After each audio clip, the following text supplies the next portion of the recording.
A mitologia grega e romana exerce uma influência inegável e profunda na cultura ocidental, servindo como fundamento para compreendermos a natureza humana em seus dilemas e contradições mais essenciais.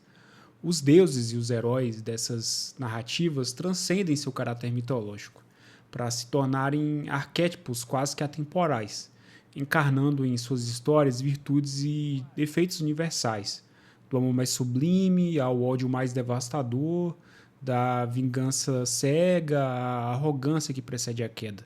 Tudo isso, é claro, envolto na liberdade poética e nos poderes sobrenaturais que dão tão grandioso a essas narrativas. Tomemos, por exemplo, a Ilíada, uma das principais obras desse período e da humanidade. Muito além de um simples relato sobre a Guerra de Troia, a obra traz um profundo estudo de caráter sobre a ira de Aquiles e suas consequências catastróficas, por exemplo. O fascínio dourado por essas histórias se explica justamente por sua capacidade de, sob o véu da mitologia, revelar verdades fundamentais sobre a condição humana e como enfrentamos nossos conflitos internos. Essa relevância se manifesta claramente no sucesso permanente de obras que revisitam a antiguidade. Há produções que, como o filme Troia e a série literária Percy Jackson, demonstram como essa herança cultural permanece viva e significativa na sociedade ocidental. Os grandes nomes da mitologia, Hércules, Heitor, Aquiles, Ulisses, Perseu, eles continuam a ecoar em nosso imaginário coletivo, comprovando o poder duradouro dessas narrativas. A dimensão estética também merece um destaque. Quem pode permanecer indiferente à imagem majestosa de Zeus brandindo seus raios, ou Poseidon comandando os mares? Apesar da sua natureza divina e poderes sobre-humanos, essas figuras mitológicas personificam características que são profundamente humanas, as nossas grandezas e também misérias, virtudes e fraquezas. É precisamente essa combinação de grandiosidade e humanidade que mantém o universo mitológico permanentemente relevante na cultura pop, ressurgindo continuamente em produções culturais de peso e impacto. E aqui fica o alerta que, para argumentar o meu ponto, eu vou ter que trazer alguns spoilers da história da trilogia original de God of War, do PlayStation 2 e PlayStation 3. The gods of Olympus have abandoned me.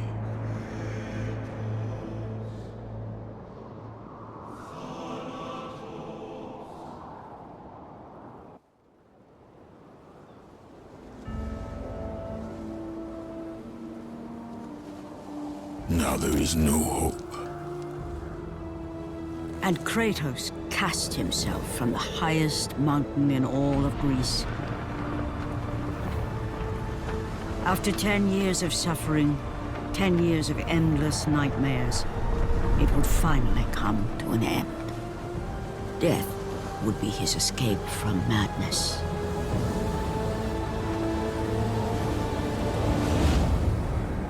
Desde seu lançamento em 2005, God of War, o Deus da Guerra, do PlayStation 2, apresentou ao mundo um dos protagonistas mais icônicos e trágicos dos jogos eletrônicos.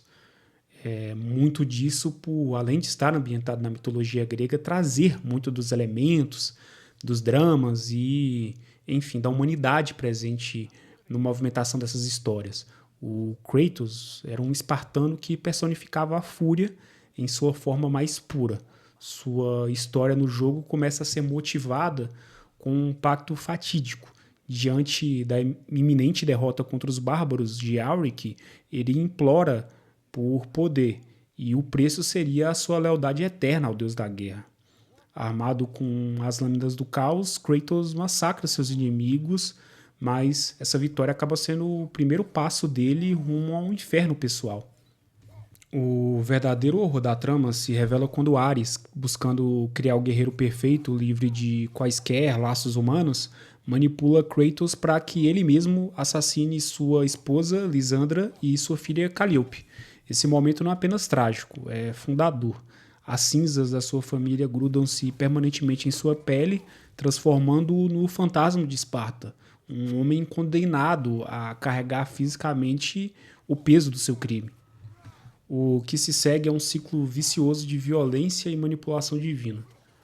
Prometendo-lhe o perdão pelos seus pecados, os deuses do Olimpo usam Kratos como uma arma. Enviam o espartano em missões cada vez mais sangrentas, mas fica a ironia trágica. Quanto mais ele busca essa redenção, através da vingança, mais profundamente ele se perde. Cada guerreiro derrotado, cada monstro assassinado, só se amplia o vazio em sua alma e o caos no mundo ao seu redor, ao ponto dele começar até se virar contra os olimpianos. No primeiro God of War, Kratos cumpre sua missão ao derrotar e assassinar Ares, conquistando assim o prometido perdão dos deuses. Porém, não encontra a redenção e a paz que buscava. Sua culpa permanece intacta.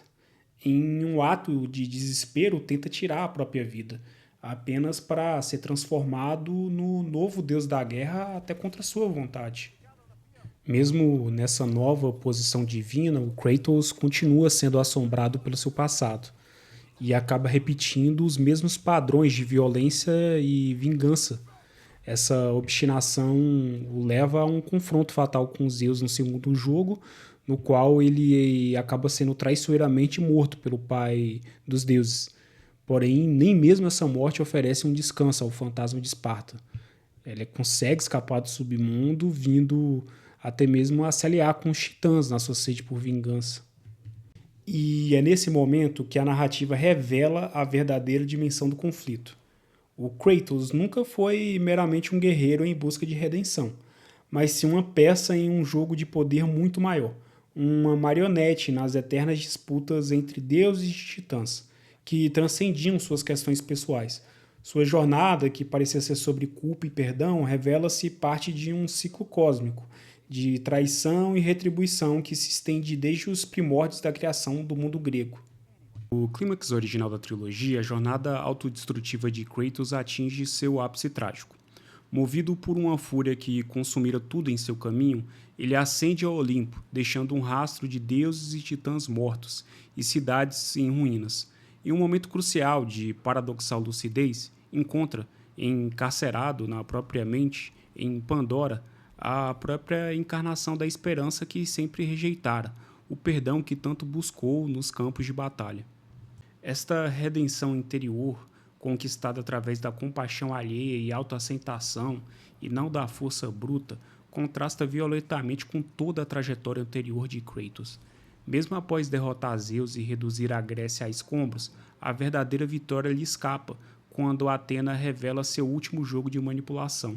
A deusa que ele julgara sua única aliada desvela-se como a mais cruel de suas algozes, e então, num ato carregado de simbolismo, Kratos enterra a lâmina do Olimpo em seu próprio ventre, não em sinal de derrota, mas como aceitação dolorosa, consciente de que se tornara justamente aquilo que ele mais odiava.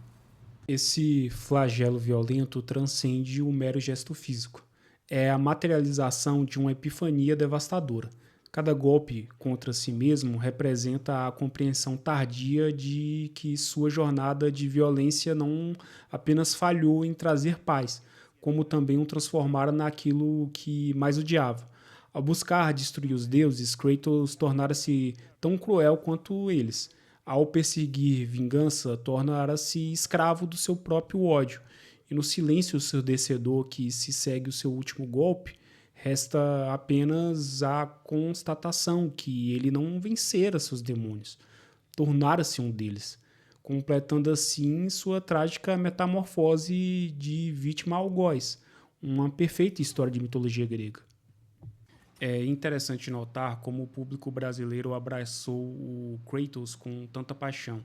O PlayStation 2, console que dominou o mercado nacional, teve nos jogos de God of War alguns dos seus títulos mais icônicos. Até hoje o Brasil mantém forte presença nos recordes de speedruns da franquia. Isso é uma prova do carinho duradouro pelos jogos clássicos. Kratos é um personagem icônico e amado mundialmente, um dos maiores ícones dos videogames e símbolo incontestável do PlayStation. No entanto, há uma ironia fundamental nessa adoração. Enquanto muitos dos fãs celebram essa sua extrema violência como virtude, a narrativa dos jogos originalmente criticava essa mesma postura. A verdadeira mensagem da trilogia clássica nunca foi glorificar a fúria, mas expor seu custo elevado e devastador. Kratos nunca foi um herói, era em essência um aviso. Sua força física fenomenal contrastava com sua completa incapacidade de controlar a raiva, transformando-o em uma marionete, manipulada primeiro por Ares, depois por Atena e finalmente por sua própria obsessão autodestrutiva. O suposto fantasma de Esparta era, na realidade, prisioneiro de sua ira.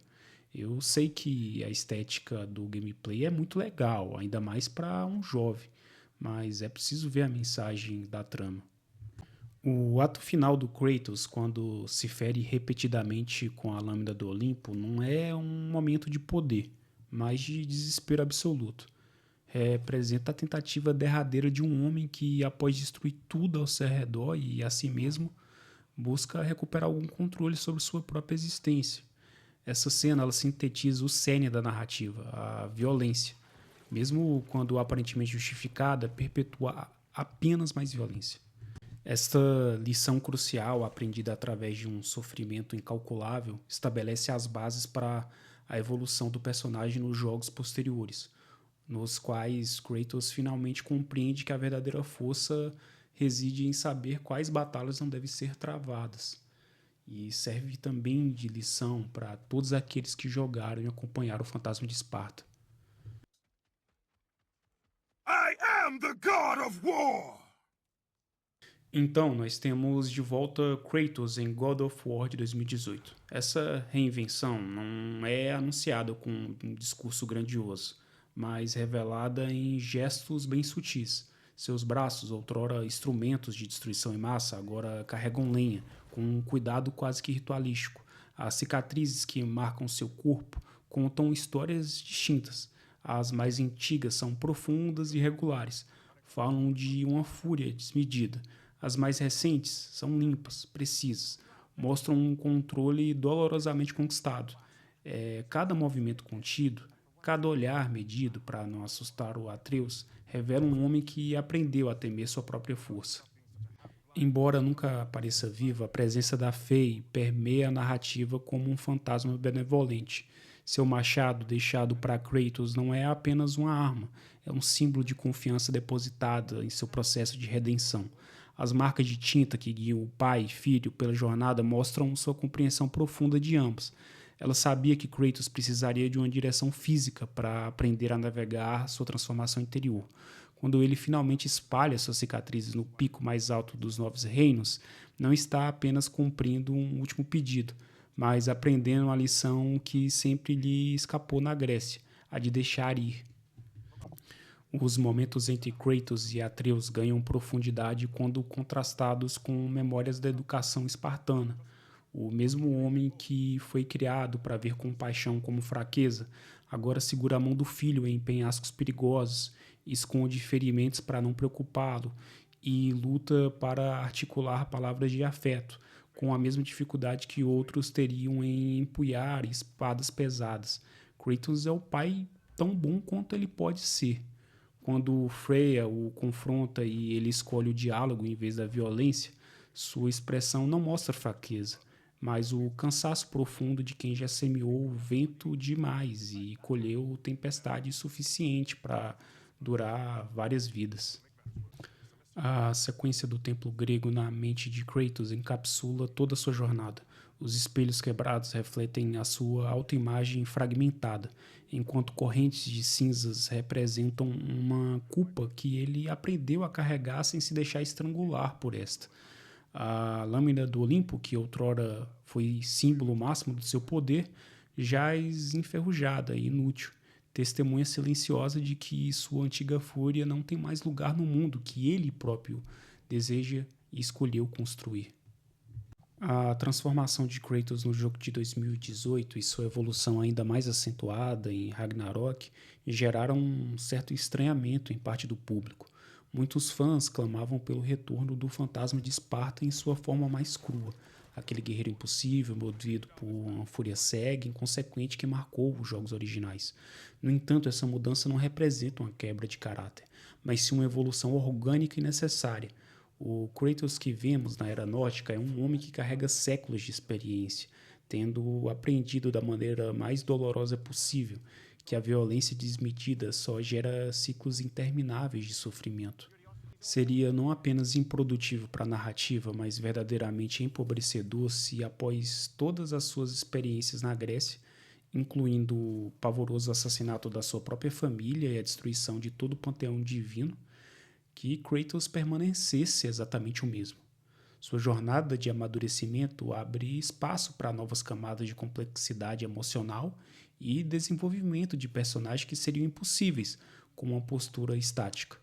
Mais do que uma simples mudança de personalidade, trata-se de uma demonstração poderosa de que o crescimento pessoal não é apenas possível, mas essencial, lição que transcende os jogos e ressoa profundamente em nossa própria condição humana. A verdadeira força, afinal, não reside na permanência inflexível, mas na capacidade de evoluir a partir dos próprios erros. Se há uma crítica legítima a ser feita aos novos jogos, talvez seja justamente a pouca inovação em seu gameplay, algo que a franquia God of War nunca trouxe como prioridade, mesmo em seus melhores momentos. A fórmula de combate e exploração, embora seja muito bem polida, mantém-se conservadora em comparação com a ousadia narrativa. Nesse sentido, seria fascinante explorar o hiato entre as duas eras de Kratos em jogos que retratassem sua passagem por outras mitologias, como o jogo dá a entender que aconteceu.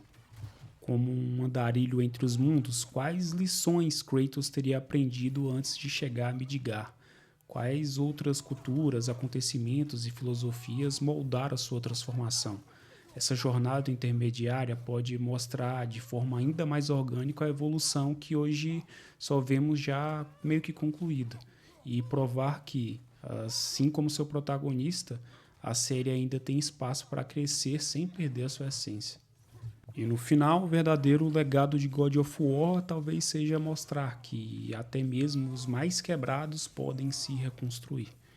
O mesmo homem que outrora ergueu impérios de ruínas, agora constrói algo mais duradouro, o futuro melhor para o seu filho.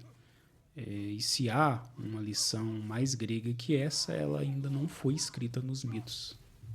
Truth. The truth. I am a god, boy. From another land far from here. E aí, o que você achou do vídeo, do amadurecimento do Kratos e de todas essas mudanças da saga God of War?